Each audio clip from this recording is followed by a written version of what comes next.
aku Stefi Zamora. Di film Penguin Hijrah ini berperan sebagai Alina. Ternyata syuting di Uzbek tuh bener-bener indah banget dan cuaca di sini dingin. Awalnya penyesuaiannya tuh lumayan susah ya karena bener-bener dingin banget, tapi lama-lama ternyata enak juga. Ini salah satu pengalaman yang bener-bener indah banget buat aku, datang ke Uzbek tuh syuting bareng-bareng gitu, merasakan kebersamaan juga sama kru-kru dan semua pemain.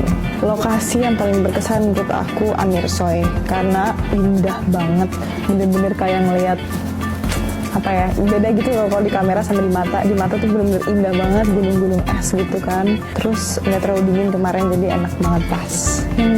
Bikin aku connect sama Alina itu orangnya bekerja keras kali ya sama aku, maksudnya Alina tuh orangnya tuh rela berkorban gitu demi keluarganya, demi hidupnya, dia tuh cewek tangguh gitu. Itu sih mungkin yang bikin aku lumayan connect gitu sama Alina.